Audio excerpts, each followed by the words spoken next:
Chapter number 3, Fiber to Fabric. Topic 3.5, Yarn to Fabric. There are many ways by which fabrics are made from yarns. The two main processes are weaving and knitting. So धागों से fabric बनाने की अलग अलग कई process है, अलग अलग कई तरीके हैं, पर जो मेन दो तरीके हैं वो क्या है, weaving and knitting. Weaving. Activity 2. You might have noticed that a fabric is made up of two sets of yarns arranged together. The process of arranging two sets of yarn together to make a fabric is called weaving. So weaving की definition है, इसे underline कर देना. The process of arranging two sets of yarn together to make a fabric is called weaving. ये तीनों को underline कर देना, okay? The process of arranging two sets of yarn together to make a fabric is called weaving.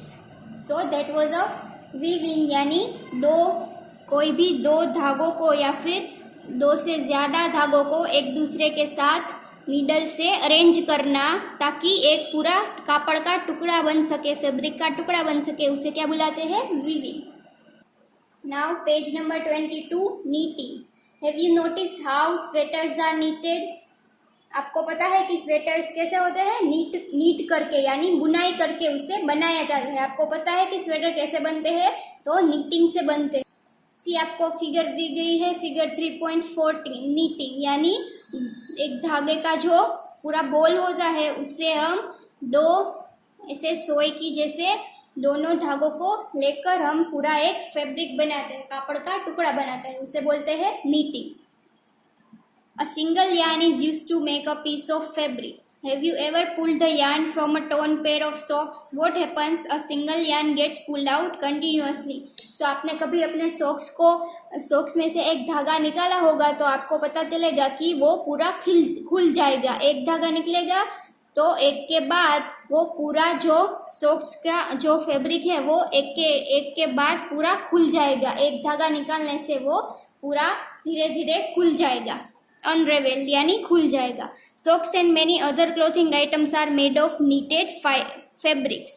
Knitting is done by hand and also on machine. So आपने कभी देखा होगा आपके ग्रैंड पेरेंट्स, आपकी नानी या दादी नीटिंग करती है तो वो हैंडमेड भी हो सकती है और मशीन के थ्रू भी नीटिंग कर सकते हैं.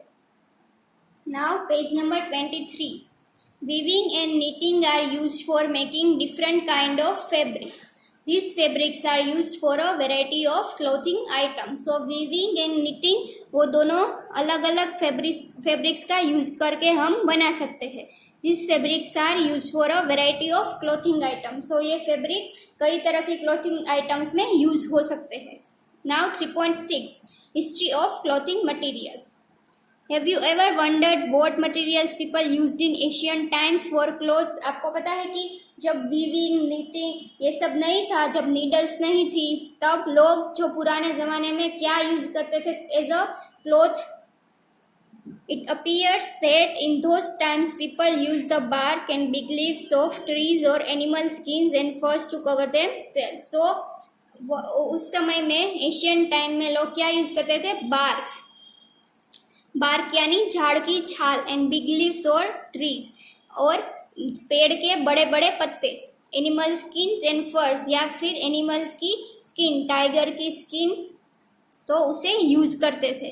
After people began to settle in agriculture communities they learn to weave twigs and grass into mats and baskets. So फिर लोग खेती करने लगे और खेती में से वो सभी चीज़ों का इस्तेमाल करना जान गए एंड उसने फिर क्या करना शुरू कर दिया, बास्केट्स बनाने लगे एंड मेट्रेस यानी जो हम बैठते हैं तब जब भी हम यूज़ करते हैं तो वो सब बनाने लगे.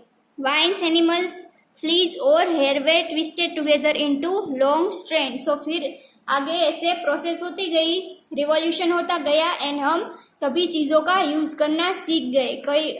देन हम क्या सीख गए यूज करना, एनिमल्स फर्स को, यानी जो एनिमल्स होते हैं उनकी चमड़ी को, उनके ऊपर फर होते हैं, लाइक शिप के ऊपर से हम जो होते हैं ऊन, उसके फर में से हम जैसे ऊन निकालते हैं और उसके भी क्लोथ्स बनाना सीख गए. These were woven into fabrics. The early Indians wore fabrics made out of cotton that grew in the regions near the river Ganga. So फिर हमारे इंडियंस जो थे वो पहले ज़माने में क्या करते थे, गंगा नदी के पास जो कॉटन उगता था वहाँ से वो कॉटन का फिर गिनिंग करके उसका फाइबर बना के वो पहनते थे। Flax is also plant that gives natural fibre. So flax नाम का एक प्लांट है जो हमें क्या देता है, नेचुरल फाइबर्स।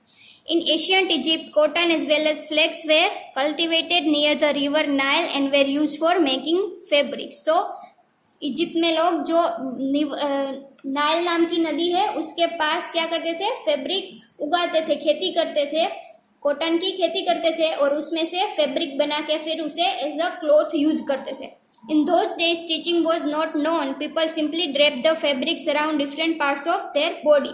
So तभी अब स्टिचिंग के बारे में किसी को पता नहीं था तो वो सिर्फ फैब्रिक बना के उसे अपनी बॉडी को कवर कर देते थे। Many different way of draping fabrics were used. With the invention of the sewing needle, people started stitching fabrics to make clothes.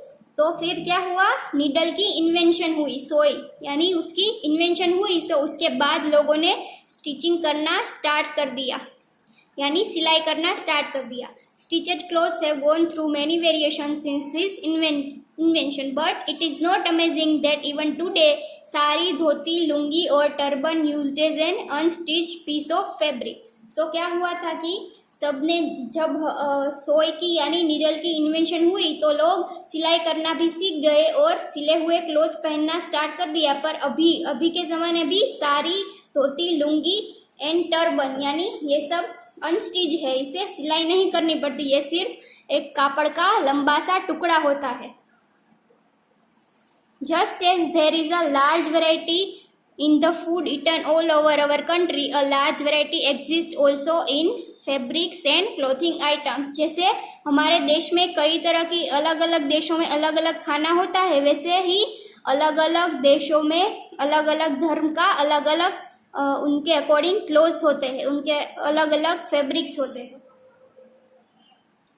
Now there is a process of making fabric, okay?